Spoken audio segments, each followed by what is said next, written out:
This is The Edge of Innovation, Hacking the Future of Business. I'm your host, Paul Parisi. And I'm Jacob Young. On The Edge of Innovation, we talk about the intersection between technology and business, what's going on in technology, and what's possible for business.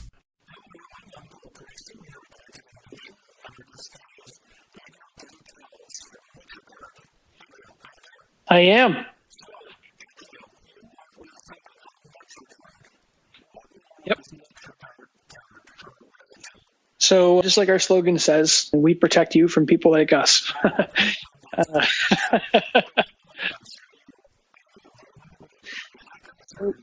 We are. We are hackers in the very real sense of the word. We have roughly 35 guys on the team right now. They're all vulnerability researchers and zero-day exploit developers. So we really specialize in tearing apart technology, understanding how the technology works, and then finding ways to make the technology do things that it's not supposed to do. And we apply this skill set to anything from, automobiles and cell phones all the way into large corporate networks or government networks and so on and so forth. The end product is we breach something, we hack something, we break something, and then we provide you with a solution to prevent other people like us from being able to do the same thing.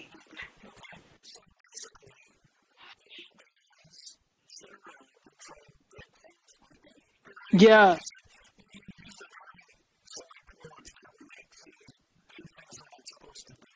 Right, absolutely. So a prime example, right, with cell phones, for example, when you receive a text message from somebody, you expect the text message to display the message. If you receive a text message from us, our text message, you might never actually see it come in because it'll be designed in such a way that rather than displaying a text message, it gives us complete control over your phone. So maybe when we send you a text message, the payload or the contents of the message will allow us to listen to your microphone, turn on your camera, track you via GPS, read the emails, look at what you're browsing, et cetera, et cetera, et cetera. And the way that we do that is by leveraging flaws that exist within that specific piece of technology. And the same would be for anything. We did research on cars a while ago. You're in the news for the research there. And we found that it was possible to do things with the cars, like take control over critical systems, such as the accelerators, the braking systems, seatbelt tensioners, other kinds of security things in cars. And so you can literally hack a car and turn a car into a weapon. So we look for the different avenues that those kinds of things can be done. And then we build solutions so that the people who are responsible for making these technologies can prevent those kinds of things from happening, hopefully.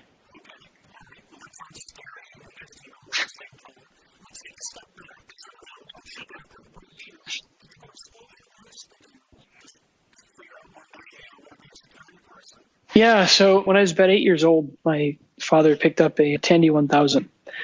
Maybe I was even 6. I was young. And I wanted to know how this computer worked. And I played Load Runner. I played with the word processor that he had, the big old disks you used to have to stick in there. And I became more and more curious. So I began picking up BASIC, I think it was, and just trying to figure out how things worked in that respect. And then, I saw, wow, if I put in this text without really understanding what it was, the computer would beep in this way, or the computer would do this kind of thing. That evolved. And then I was gifted with modulator demodulator modem. And I thought to myself, so if I dial this telephone number, I get a connection. What happens if I try a bunch of different telephone numbers? And most of the time, it would be people that pick up and be mad that they're being called by a modem. But sometimes I'd be calling other modems, and I'd find that I could connect to systems that I wasn't supposed to. And then from there, I discovered the real satisfaction, right? Curiosity. Hackers are driven by curiosity, and there's a saying that I hear all the time: curiosity killed the cat, and satisfaction brought him back. So kind of evolved from there. When I went to college, I was studying a combination of computer science and philosophy. I ended up dropping out of college in my second year because I was already working in the industry. I was making more money than most people with a degree, and I was learning stuff in school that I had already learned and that was fairly antiquated. And so I thought, well, I don't really need a degree, to get me nothing. And so I dropped out of college, started my first business, sold that business, worked in the industry for a bit, which is how you and I met initially, I think. And then I started up my second business, and here we are. Sort of the interim, the point between the two businesses, I realized that I do not work well for other people. I work much better for myself and with my team. And so here we are. And it's been a great adventure, but it's been a pretty successful one too.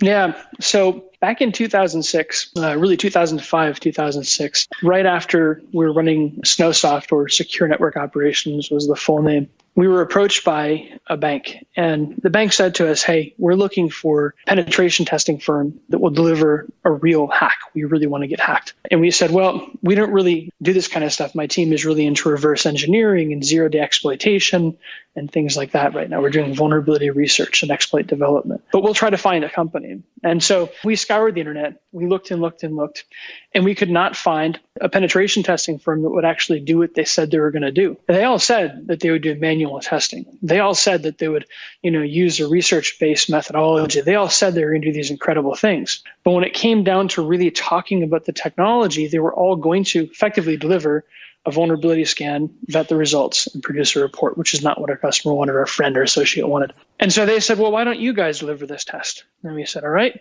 we'll give it a shot. And so we took our vulnerability research and exploit development methodologies. We created a methodology. It was called real-time dynamic testing. And about 2006, we used that methodology to test this bank, and we managed to breach the bank and take the domain in 4 minutes flat. And the reason why we were successful in doing that was because they had a critical system that was exposed to the internet, but it was configured in a way that the traditional scanning technologies wouldn't detect it, right? I don't know if it was deliberate, likely accidental, but the scanners didn't recognize the system. We began to look at the network and we said, hey, what is this glaring hole? Let's play with this. And boom, we were right in. And so the bank said, wow, this is incredible. Not only did you take our domain in 4 minutes, but we didn't see you do it. And, how did you do it? And we said, well, we just used real hacking methods, right? We didn't depend on scanners, and that was that. So they began talking about us. Other banks began calling us, pharmaceutical companies, and so on and so forth. And we just kept on testing and kept on evolving, and the methodologies continually evolved. And on the side, for the longest time, we were also doing the zero-day vulnerability research and zero-day exploit development, and we were catering to the zero-day market. So the business was running on two fronts. Today, it's strictly offensive. Today, we are strictly hacking people and breaching people using the same kinds of methodologies and the same kinds of threat as you would experience from nation states or from real-world hackers.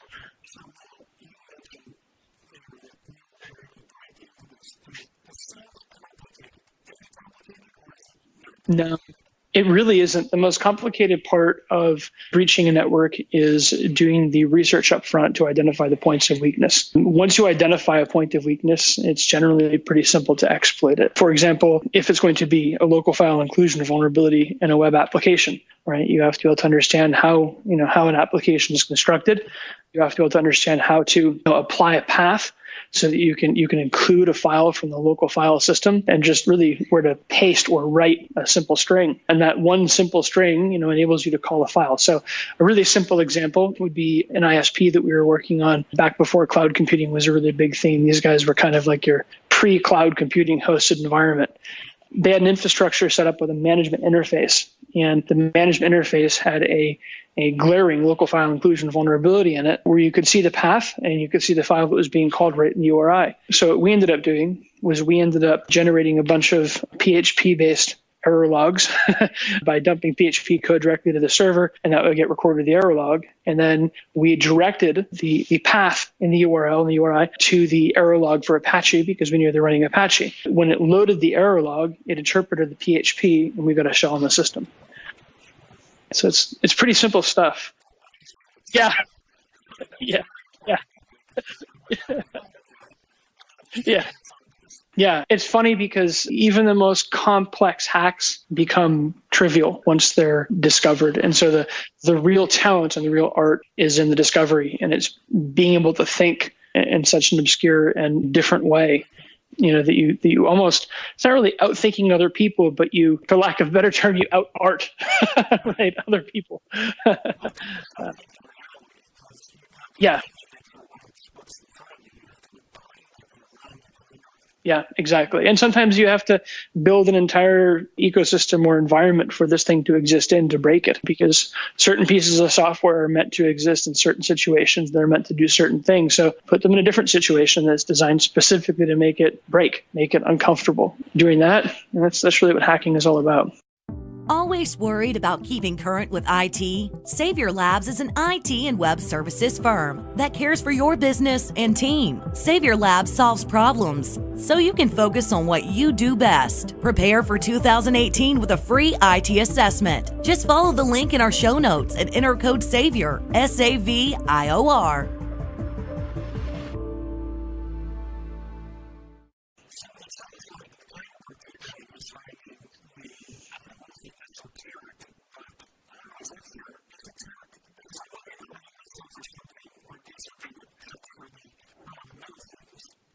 Oh, yeah, absolutely. So when we offer our services, there are 3 different levels, and the higher level includes the lowest 2 levels. So there's silver, gold, and platinum level packages that we offer. The silver level package is the industry standard package. It's what you're going to get from 90% of our competitors, or 90%, 99% of the industry.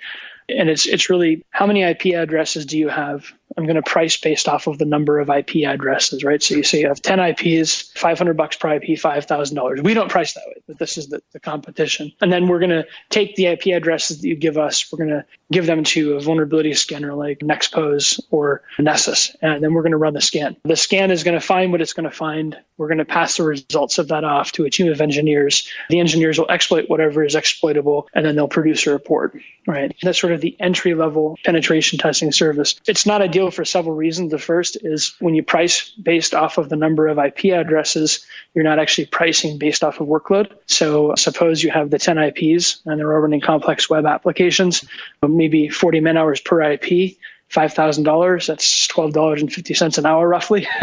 Nobody can work for $12.50 an hour, so you have to compensate with automation. The second reason why it's not ideal is automated vulnerability scanners only identify the low-hanging fruit, which kind of goes into the question that you were asking.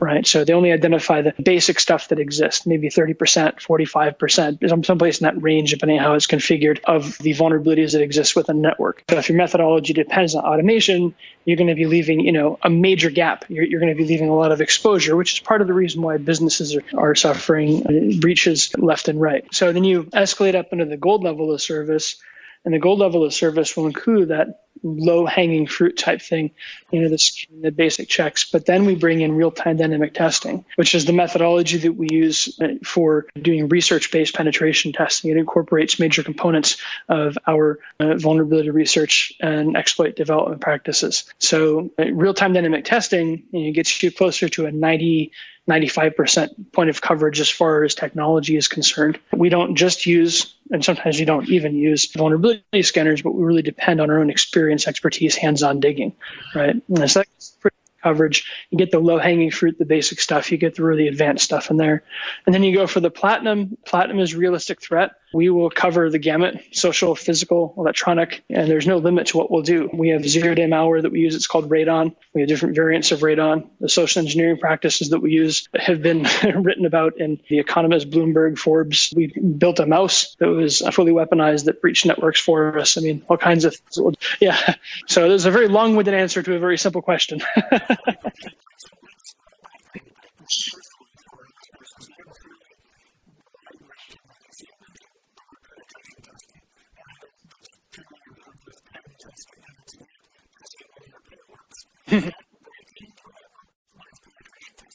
It's a test that's designed to identify the presence of points where something can make its way into or through something else. And then when applied to network security or applied to networking, it's the same kind of thing, but it's a test that's designed to identify the presence of vulnerabilities in an infrastructure that can be, breached by an adversary.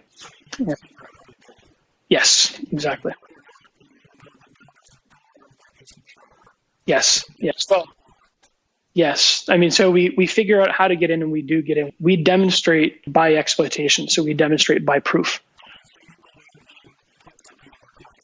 Yep. Or if it's a physical point of entry, with one of our treasuries, we literally walked into a data center and walked out with a computer. It was one of the state treasuries.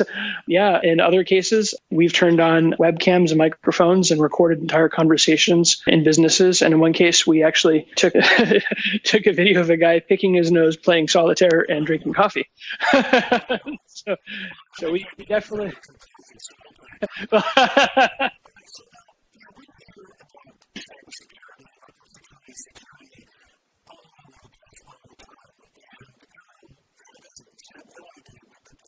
Yeah.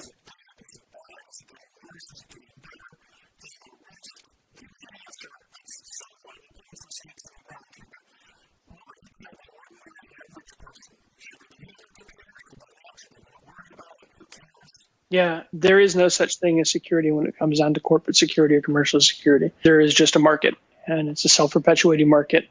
And that market really does provide, in many cases, a false sense of safety. When it comes down to how people should be using their computers, they should think very carefully about the kinds of data that they want to store in their own computers. And they should also think very carefully about what they put out into the cloud, social media, anything like that.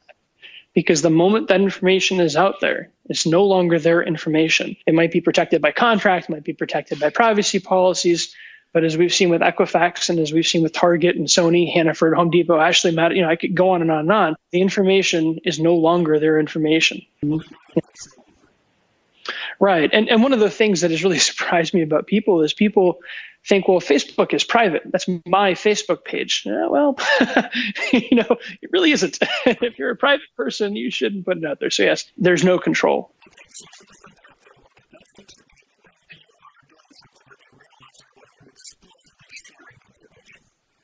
Yes.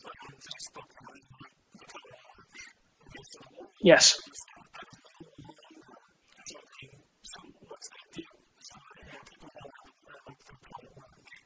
Yeah. So the big deal is profiling. One of the things that we do when we hack businesses is for the platinum level stuff, we socially engineer people. To socially engineer people, we have to be able to understand what they like, what kinds of pets they have, who they're married to, who their children are, what the last meal was they ate, anything like that, any of that information that might seem benign. That information can help us to build a false story around a false persona that meshes very well with them. And then that enables us to befriend them on Facebook or befriend them socially in the business. Once we befriended them, we can begin to build a trust relationship. And once that trust relationship reaches the point where I can send them content via email, a document, or I can get them to click on a link, I can breach the network. So any information that they put out there is going to be useful for me to help leverage them or breach them, or maybe even just create a falsified story and extort them. I saw something really interesting recently. We have a friend here that's going through a divorce, and she received a letter in the mail.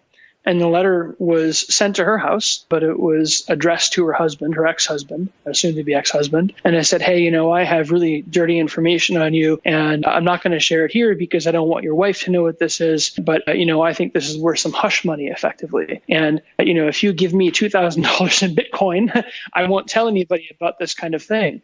Right. So the reason why they figured out this divorce was going on was because of information that was disclosed to the public. It's actually a fairly common scam. So any information that you put out there is stuff that can be leveraged by people looking to extort you or breach systems. Or if we get hired, we'll use it to break into whatever networks you have.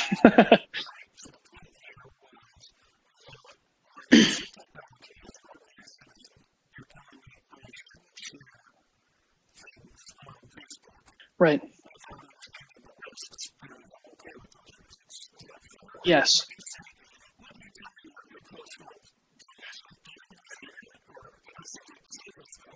Yeah, it would be. Don't trust anything on the internet is what I would say. Yeah.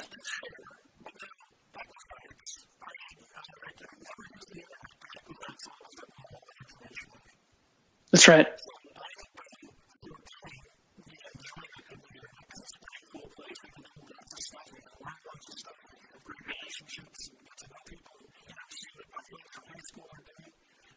Yep. Yeah.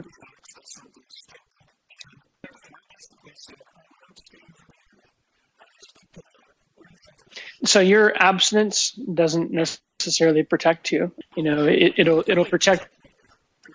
Right. There isn't. That's exactly it. That's what a lot of, yeah, that's what a lot of people do. They come full circle. Yeah.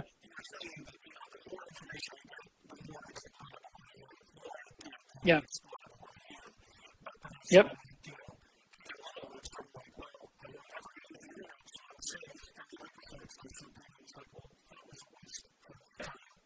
Yeah, that's exactly right. And that's where this conversation always inevitably ends up here is, well, I won't use it. Well, even if you don't think you're going to use it, you're still using it. Your bank is online, period. You're living in this country, and this country is, its financial system uses these ridiculous things called credit scores. Your purchases, everything you do are online. You own a credit card, that's online. You own a cell phone, you're online. You don't have to have a social media presence. You're there. The only thing that you do with your social media presence is you feed the engine unnecessarily. Yeah. I mean, that's really that's the best way to explain it.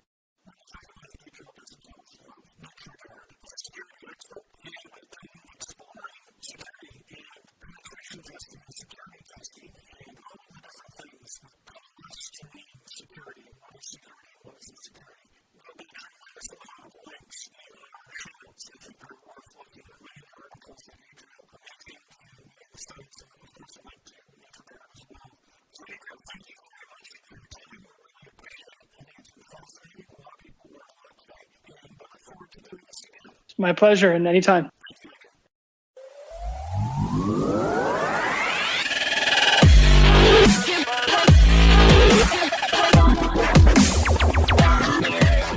The Edge of Innovation is brought to you in partnership with Savior Labs.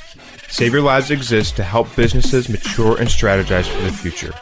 Learn more about Savior Labs at saviorlabs.com. Thank you for listening to this episode of The Edge of Innovation, Hacking the Future of Business. For the show notes and more information about Paul, please visit paulparisi.com. The Edge of Innovation is produced by Jacob Young in conjunction with copious amounts of coffee. Music on today's episode was from bensound.com. Paul can be found on Twitter at pdparisi and on LinkedIn at linkedin.com/pdparisi. This episode, like all our episodes, is transcribed and available at paulparisi.com. Thanks for listening, and we'll see you next week.